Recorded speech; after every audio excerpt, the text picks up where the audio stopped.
Ako si Jake. Isa akong OFW. Sa Singapore ako nagtatrabaho at umuuwi lang ako ng Pilipinas kapag nakakatapos ako ng 2 taong kontrata. Kaya naman, nilalasap ko ang saya ng pagbabakasyon kapag nakakauwi ako sa aking bayang Sinilangan. Ngunit sa pagkakataong iyon, hindi ako kaagad umuwi sa Pilipinas. May naging nobya ako sa Singapore at nagkasundo kaming magpakasal. Kahit sa Skype at Messenger lang namin nakakausap ang aming mga magulang, wala kaming inililihim sa kanila. Ikinasal kami habang nanonood sa isang video call ang aming mga magulang. Masaya kaming dalawa at nagpapasalamat na nakita ang isa't isa. Kaya naman, panahon na para huwag naming sayangin ang pagkakataon at magsama na ng tuluyan bago kami umuwi sa Pilipinas. Hindi na kasi kami babalik pa ng bansang ito, lalo na't may sapat na kaming ipon upang magsimula ng negosyo. Ang alam ko ay nakatira sa isang malayong probinsya si Sheila. Ang kanyang mga magulang ay may malaking responsibilidad sa nasabing lugar dahil sila ang kinikilalang ama at ina ng mga residente doon. Si Papa Juan ay isang alkalde. Ang kanyang asawa naman na si Mama Raquel ay isang kagawad. Ako naman ay proud na proud sa estado ng pamilya ng aking asawa. Kahit alam kong sa liblib na bayan sila nakatira, ay isang napakalaking karangalan ang mapabilang sa pamilya nila. Kaya naman nang ayain ako ng aking asawa na sa kanila manirahan ay hindi na ako tumanggi. Sa halip ay sumama ako sa kanya habang dala-dala lahat ng aming bagahe. Mabait si Sheila at ni minsan ay hindi ko man naranasang nagtalo kami. Alam kong magiging maayos din ang aming pagsasama. Mula sa Maynila ay bumiyahe kami ng halos 10 oras para lang makarating sa bayan ng Balaan kung saan naroroon ang tahanan ng pamilya ng aking asawa. Matagal kaming nakarating dahil kinailangan pa naming magpahinga ng maraming beses. Mahirap daanan ang kanilang mga kalsada. Medyo baku-baku at maputik. Tila ba hindi ito nagawang abutin ng makabagong teknolohiya. Ang kanilang mga bahay at establishmento ay sumasalamin sa dating buhay ng mga Espanyol. Tila ito ay maliit na bersyon ng lugar sa Vigan. Ang mga tao ay hindi nakasuot ng makabagong damit. Pakiramdam ko tuloy ay bumalik ako sa nakaraang panahon sakay ng aking kotse. Ni ang aking damit ay pinapalitan ni Sheila nang makarating kami sa kabisera ng Balaan. Aniya, kailangang sumunod kami sa kanilang nakalakhang gawain. Ito ang kanilang paniniwala. Ang mga babae na naglalakad sa paligid ay may dalang mga pamaypay at masyadong mahiyain.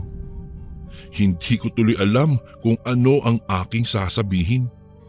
Ang aking pagkatulala ay mas lumala nang makarating kami sa mismong tahanan ni Sheila. Nakilala ko ang kanyang ama na si Papa Juan at ang kanya namang ina na si Mama Raquel sa personal. Masasabi kong mababait sila at maasikaso. Kararating pa lamang namin ay nakaabang na sila sa labas ng kanilang bahay. Kagaya ng mga naunang tahanang nakita ko, ang kanilang bahay ay nakadesenyo din sa panahon ng mga Kastila. Si Mama Raquel ay nakabandana at napakahaba ng suot na saya, samantalang si Papa Juan ay nakabarong. Sa totoo lang, sa akin lang ay hindi sila kapuri-puri tingnan. Para bang mga bangkay na muling nabuhay. Pero hindi ko to sinasabi sa aking asawa. Ayaw ko lang kasing magtalo kami ni Sheila, kaya hindi ko na ito binanggit. Humalik kaming dalawa sa mga magulang ng aking asawa matapos makababa ng sasakyan. Maluha-luha pa ang mga mata ni Mama Raquel.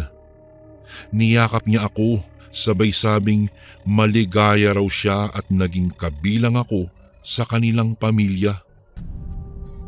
Nakaramdam naman ako ng ginhawa. Pumasok kami kaagad sa bahay matapos ang batian. Si Papa Juan ay dumiretso sa kanyang silid dahil umatake na naman daw ang kanyang rayuma. Samantalang dinala naman kami ni Mama Raquel sa komedor at may inihanda raw siyang merienda. Sa totoo lang ay nanlalagkit ako at nais kong magbihis, kaya naman habang nag-uusap ang mag-ina ay binilisan ko ang pagkain. Kabisado ni Sheila ang aking ugali kapag kakarating namin galing sa biyahe. Alam niyang gustong-gusto kong maligo upang mapreskuhan. Kaya naman binilisan na rin ni Sheila ang pagkain at agad nagtungo sa itas ng kanilang bahay kasama ako. Ang silid sa pinakadulo ang aming inukupa dahil iyon daw ang silid ni Sheila noong dalaga pa lamang ito. Agad akong naligo at nagbihis, saka nahiga sa kama para magpahinga saglit. Ngunit nang sumayad ang aking likod sa malambot na kama ay tila naisip kong hindi sapat ang saglit lang. Hindi ko na namalayang nakatulog pala ako. Nang muli akong magising ay madilim na ang paligid. Tingin ko ay gabi na. Kaya naman bumangon ako at hinanap ang aking asawa. Naulinigan ko ang boses nito sa sala, nakausap ang kanyang ama. Binati ko sila ng magandang gabi, saka ako nagtungo sa ref upang kumuha ng tubig. Abala sa kusina si Mama Raquel at tila may nilulutong napakasarap na pagkain. Natakam ako at sinabi sa kanyang mabango ang kanyang niluluto. Ngumiti ng malawak ang aking biyenan at ipinakita sa akin ang kanyang niluluto. Wala akong nagawa kung hindi ang magpahila sa kanya sa may mesa at humila ng upuan. Aniya, masarap raw ang kanyang niluluto, ngunit hindi ko maintindihan kung bakit napatitig ako ng husto sa karning kanyang pinapakain sa akin. Ngumiti lang ako at tumayo. Nagpaalam ako saglit kay Mama para puntahan ang aking asawa. Sa halip na puntahan nga si Sheila ay dumiretso ako sa aming kwarto. Sa totoo lang, hindi ko kasi maisip at hindi ko maintindihan kung bakit hindi ko type kainin yung kanyang pinapakain sa akin. Yung kaninang isinusubo sa akin ng aking biyenan. Hindi ko alam kung bakit masama ang aking kutob. Kaya naman hinintay ko na muna si Sheila bago kami sabay na kumain. Bago ko po ipagpatuloy ang kwentong ito ay may request sana ako sa iyo kasundo. Isang pindot lang ito kasundo sa subscribe button namin. Malaking tulong po ito sa amin kasundo upang mapagpatuloy pa namin ang mas marami pang magagandang kwento. Salamat sa pag-subscribe mo, bagong kasundo. Matuling lumipas ang mga araw at napapansin kong may kakaibang ginagawa si Mama Raquel.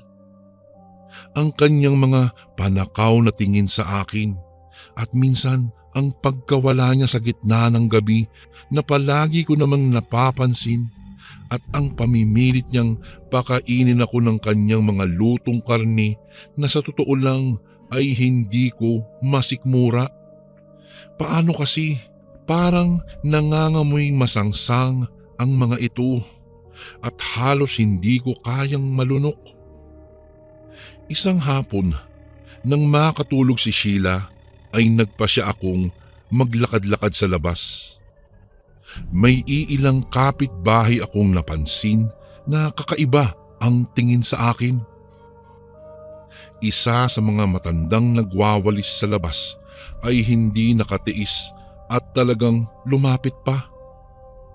Kinausap niya ako at tinanong kung kamusta ang pananatili ko kina Mama Raquel. Ngumiti ako at sinabing ayos lang naman. Sabi ng matanda, hindi sa sinisiraan niya ang kanyang kapitbahay, ngunit sana raw ay mag-iingat ako. May sinabi siyang lubos ko na ikinabigla at hindi makapaniwalang pumihit ako pabalik sa loob ng bahay. Aniya, wag raw akong magtitiwala dahil hindi lahat ng kanyang inihahanda sa mesa ay tunay na pagkain. Ayaw ko sanang maniwala, ngunit hindi ko maiwasang magduda lalo na't may kakaiba naman talaga na ikinikilos si Mama Raquel. Kaya naman nagsimula ako sa pagmamatsyag sa aking biyenan. Hindi ito alam ni Sheila dahil habang tumatagal ay nagmimisdulang itong parang robot habang walang angal na sumusunod sa lahat ng inuutos ng kanyang nanay. Nagtataka ako, biglang nawala ang ugali ng aking asawa na magdesisyon para sa sarili niya. Isang gabi, nang tulog na ang lahat, patiyad akong bumaba ng hagdan. Naabutan ko si Mama Raquel na abala sa kusina. Sinilip ko kung ano ang kanyang ginagawa at gayon na lamang ang tindi ng sinda ko nang makita kong may kinakatay siyang tao. Nasa kalagitnaan na siya ng pagtanggal ng mga laman loob nito. Dahil sa takot ay nagmamadali akong bumalik sa aking silid at tumabi ng higa kay Sheila. Mukhang kailangan kong ayain muna ang aking asawa na umuwi sa Maynila.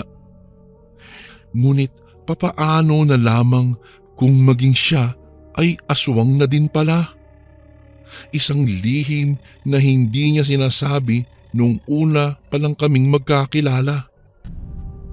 Hindi ako nakatulog ng magdamag. Kinaumagahan, naghanda ako. Meron akong dala-dalang kalamansi doon sa aking bag. Sa tuwing kami ay bumabiyahe, palagi akong may dalang kalamansi na sabi nila ay pangontra daw sa aswang. Dahan-dahan akong bumaba ng hagdan. Dala ko sa bulsa ang iilang kalamansi. Ang mga kalamansi ay pasimple kong inilagay sa likod kong bulsa at alam kong may nais na namang ipilit na ipakain sa akin ang aking butihing biyenan at ayaw kong maging kagaya nila. Nasa komedor si Papa Juan at Mama Raquel. Maya-maya ay nakita kong bumaba na rin si Sheila. Nagtimpla ako ng kape at kinuha ang pandesal na binili ko kanina sa bayan. Todo asikaso sa amin ang mama ni Sheila. Iyon nga lang, hindi ko na maramdaman ang sinseridad nito. Mukhang pinapakain lang kami para makita niyang malunoko ang karne ng taong pilit niyang isinisilbi upang ipakain sa akin. Ngayon ay seryoso na ako. Nagtalo kasi kami ni Sheila kahapon at alam ko na ang lihim nila. Siya naman ay hindi kagaya ng mama niya, ngunit hindi niya ito magawang iwan kaya nakapagdesisyon na ako. Nang ilapag ni Mama Raquel ang pagkaing niluto niya ay umalingasaw ang mabahong amoy nun. Ngunit hindi ito kalugod-lugod para sa akin. Alam ko kasing may kakaiba sa pagkain. Halos nais na yata akong subuan ng matanda, kaya naman hinarang ko ang kamay nito. Mabilis kong pinigaan ng kalamansi ang pagkain na ikinagulat nilang tatlo. Hindi mapigilan ni Mama Raquel ang mamilog ang mga mata nang makita ang kanyang inihandang pagkain na dahan-dahang nagbabago ang anyo. Ang tila kulay pulang sauce niyon ay naging dugo at ang karning nasa gitna ay parang nagiging isang parte ng tao. Masangsang ang amoy nito at nakakasula-sulasok, kaya naman napatayo ako at sinikmatan ni Sheila. Hindi ko alam kung ano ba talaga ang balak niya at ginawa niya ito sa akin. Agad akong tumakbo papalayo at sa isang iglap ay biglang nagbago ang anyo ni Mama Raquel. Ang aking biyenan ay naging isang nakakatakot na nilalang. Ang kanyang mahabang buhok ay nagawa akong abutin at pilipitin. Dumagundong ang aking dibdib. Bakit ba hindi ko muna sila kinilala na ang pamilya ng aking asawa? Ngayon ay nasa bingit na ako ng kamatayan. Kamatayan sa kamay ng aking aswang na biyenan. Ngunit pinalad pa rin ako.